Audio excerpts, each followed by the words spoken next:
मेशी गणातील विकासाचा नवा अध्याय लिहूया. उद्धव बाळासाहेब ठाकरे शिवसेनेच्या दावेदार, सौ सरला बापूसाहेब जाधव अनुभवी, प्रामाणिक आणि विकासाच्या वाटचालीसाठी कटिबद्ध. तुमचं एक मत मेशी गणाचा चेहरा मोहरा बदलू शकतं. विकासासाठी व सक्षम नेतृत्वासाठी सौ सरलाताईंचा विजय निश्चित करा. डोंगराळे बालिका हत्या प्रकरणी कीर्तनकारांचे आक्रमक निदर्शन. मालेगाव तालुक्यातील डोंगराळे येथील बालिकेच्या क्रूर हत्येने संपूर्ण समाज हादरले आहे.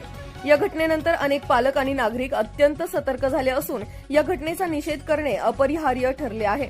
या प्रकरणी मालेगाव येथील कीर्तनकारांनी अप्पर जिल्हाधिकारी यांना निवेदन देत आरोपींवर कठोर कारवाई करण्याची मागणी केली आहे. प्रसिद्ध कीर्तनकार आणि वारकरी परिषदेचे अध्यक्ष महंत अनंतदास महाराज बोरसे, श्रावण महाराज कोकाणे, वासुदेव महाराज सोनवणे, नरेंद्र महाराज गुरव, मधुकर महाराज वडगावकर, चेतन महाराज बोरसे, गजानन महाराज वरसाडेकर आणि इतर कीर्तनकार उपस्थित होते. महाराजांनी यावेळी सांगितले की प्रलंबित निकालामुळे गुन्हेगारांना संरक्षण मिळत असल्याची भीती आहे. म्हणून फास्ट ट्रॅक न्यायालयाच्या माध्यमातून संशयितांना लवकरात लवकर फाशी देण्यात यावी अशी त्यांनी ठाम मागणी केली आहे. या घटनेमुळे समाजात संतापाचे वातावरण निर्माण झाले असून न्यायालयीन कारवाई जलद गतीने होणे अत्यंत आवश्यक असल्याचंही त्यांनी नमूद केलंय. S9 टीव्ही न्यूजसाठी प्रतिनिधी गणेश शिंदे, मालेगाव. आज मालेगाव या ठिकाणी मालेगाव तालुक्यातील सर्व वारकरी महाराज मंडळी उपस्थित आहेत. कशासाठी उपस्थित आहेत त्याचं कारण गेल्या 16 तारखेला मालेगाव तालुक्यातील डोंगराळे गावामध्ये घडलेली जी अमानुष घटना आहे त्या घटनेच्या निषेधार्थ आज वारकरी महामंडळ, वारकरी परिषद याच्या संयुक्त माध्यमातून या ठिकाणी आदरणीय साहेबांच्या ठिकाणी हे निवेदन देण्यात आलेलं आहे आणि आरोपीला कठोर शिक्षा व्हावी ही अपेक्षा आहे.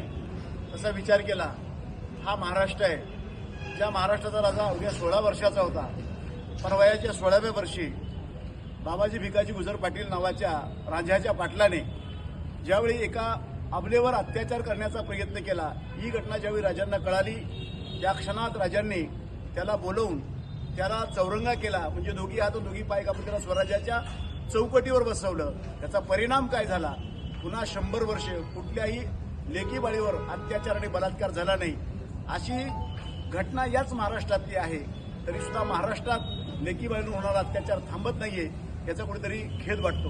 म्हणून एकच शासनाला विनंती आहे की आपण त्वरित काहीतरी निर्णय घ्यावा. शेवटी न्यायव्यवस्था आपलं काम करेलच ही आम्ही अपेक्षा ठेवतो आणि थांबतो. रामकृष्ण. आपल्या चॅनलला नक्की सबस्क्राईब करा. बेल आयकॉन दाबायला विसरू नका.